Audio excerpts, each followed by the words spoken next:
Saludos cordiales. Les saludan los integrantes del grupo Agua número 8, el mismo que está conformado por el abogado Juan Rogelio Martínez Sánchez, el doctor Fernando Vasco Pacheco y el abogado Diego Armando Maldonado Ogonaga.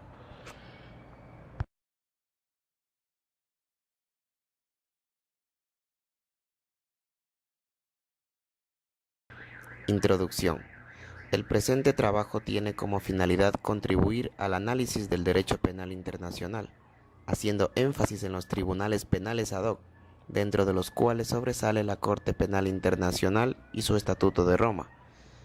Para tal efecto se ha optado por partir con la consecución de hechos cronológicos que motivaron la creación de los organismos internacionales de vigilancia penal, contenidos en este trabajo. Es cierto, como sostiene Ferrajoli, que la Corte es un elemento fundamental para la constitución del derecho penal internacional, pues coadyuva a que los derechos y normas de esta rama se cumplan al proporcionar garantías para hacerlos efectivos. Se trata de un proceso de judicialización de las violaciones de los derechos humanos, que sin embargo es tan solo un primer tímido paso en la lucha por el derecho. Este trabajo constituye un paso para conocer a cabalidad el contenido del estatuto y su influencia en el derecho penal internacional. Concepto. El derecho penal internacional es la rama del derecho que define los crímenes internacionales y regula el funcionamiento de los tribunales competentes para conocer de los casos en los que los individuos incurran en responsabilidad penal internacional, imponiendo las sanciones que correspondan.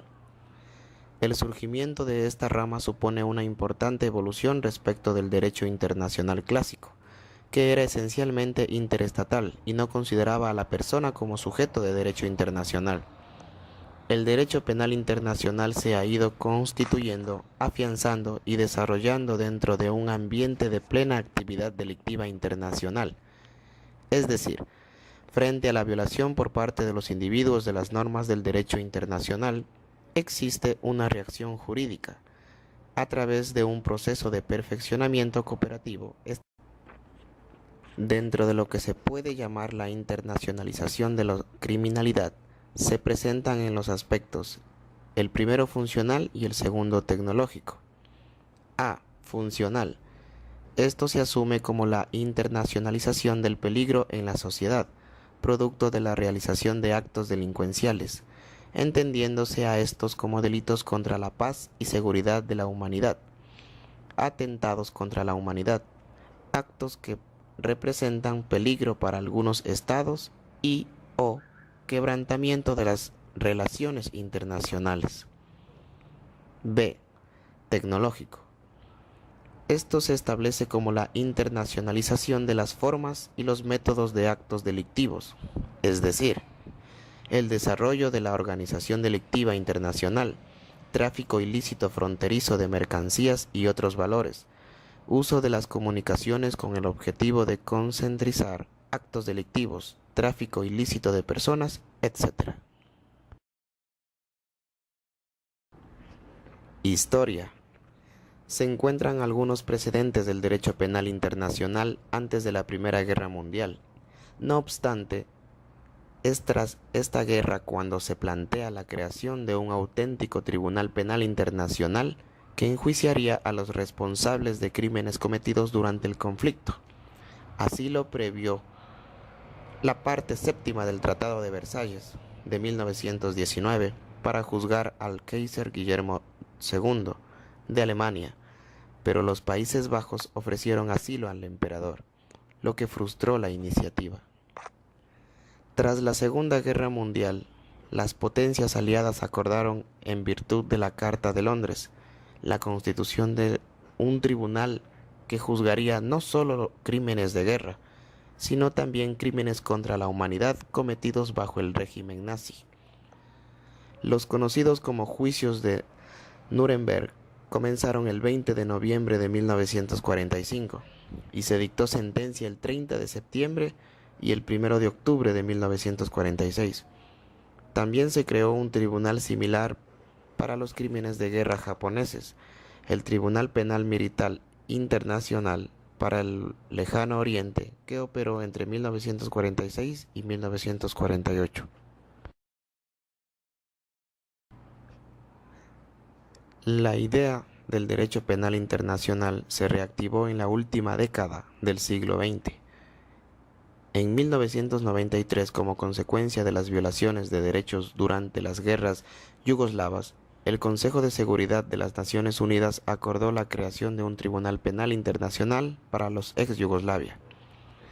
En 1994, el genocidio de Ruanda provocó que se aprobara también la constitución del Tribunal Penal Internacional para Ruanda. La Comisión de Derecho Internacional había iniciado en 1993 los tratados preparatorios para el establecimiento de un Tribunal Penal Internacional de carácter permanente. En 1998 se firmó el Estatuto de Roma, que crea la Corte Penal Internacional.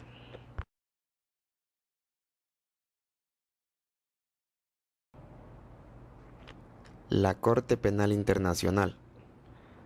La Corte Penal Internacional es un tribunal de justicia internacional permanente cuya misión es juzgar a las personas que han cometido crímenes de genocidio, de guerra y de lesa humanidad como la esclavitud, el apartheid, el exterminio, los asesinatos, las desapariciones forzadas, las torturas, los secuestros y el delito de agresión, entre otros. Tiene su sede en La Haya, Países Bajos.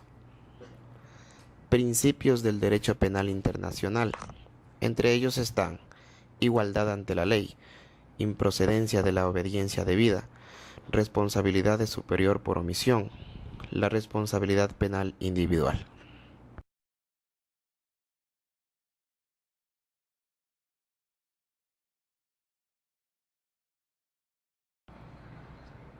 Delitos internacionales. Un tema penal de carácter internacional es el que se refiere a la colaboración de los países para la persecución de ciertos delitos que, por su naturaleza, atentan no solamente contra un Estado, sino contra la comunidad internacional, y que por esta razón suelen llamarse delitos internacionales. Piratería, terrorismo, tráfico ilícito, como los de personas o drogas, existen el acuerdo de los países para su adecuación represión. También hace la cooperación de los países para otra importante institución penal internacional, como es la extradición.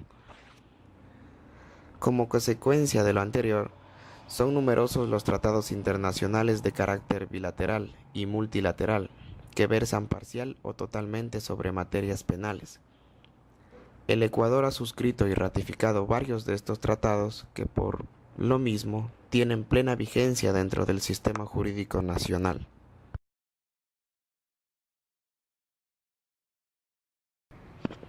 Competencia. La Corte Penal Internacional es competente para enjuiciar a los individuos que cometan crímenes de genocidio, lesa humanidad y de guerra y agresión. Estos delitos generan responsabilidad internacional penal individual, independiente de la intervención del Estado, de acuerdo a los parámetros descritos en el Estatuto. Genocidio. Es intencional. El sujeto activo tiene conciencia de destruir total o parcialmente a un grupo específico, nacional, étnico, racial o religioso.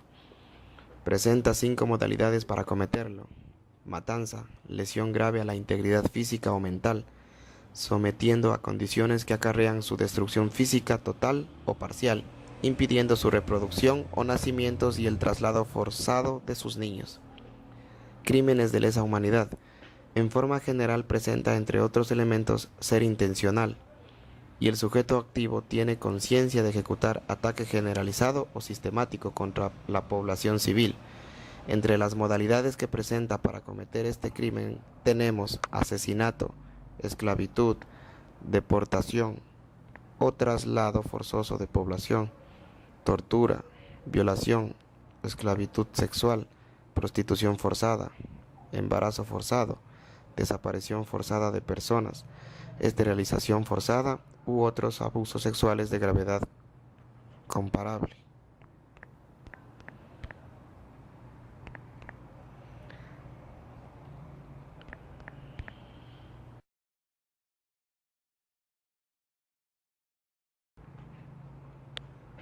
Crímenes de guerra y agresión. Los elementos teóricos para humanizar la guerra surgieron en las conferencias de Ginebra de 1864, la Declaración de San Petersburgo de 1868 y las convenciones de La Haya de 1899 y 1907, consolidados a partir de la Segunda Guerra Mundial.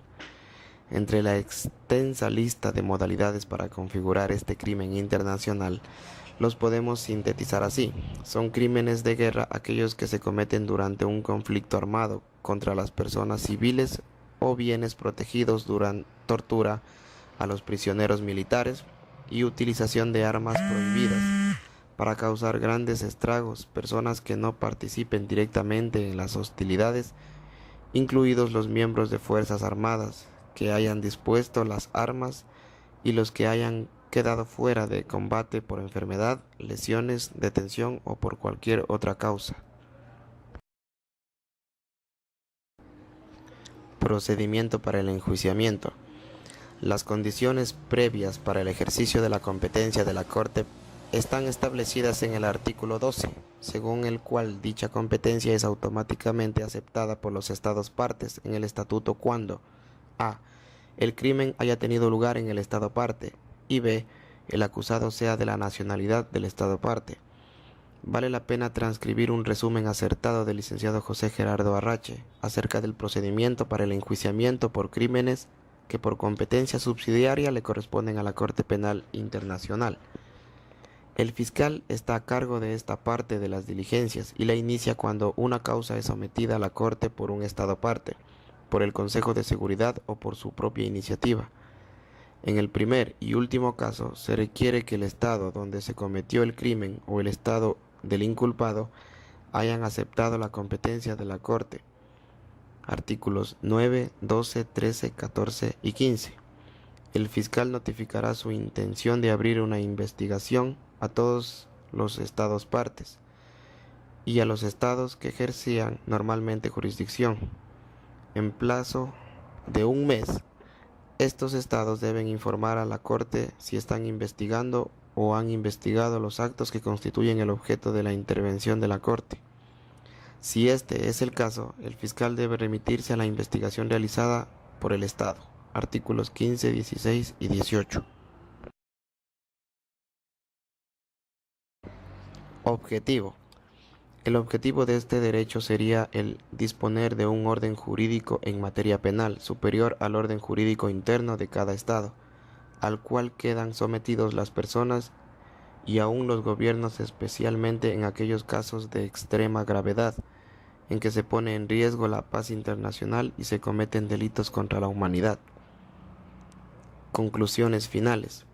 El derecho penal internacional, tal como lo concebimos, es decir, el conjunto de normas internacionales cuyo objeto es la sanción de los responsables de las violaciones graves a los bienes que la comunidad internacional considera de mayor valor, es una disciplina jurídica que todavía no ha completado su desarrollo.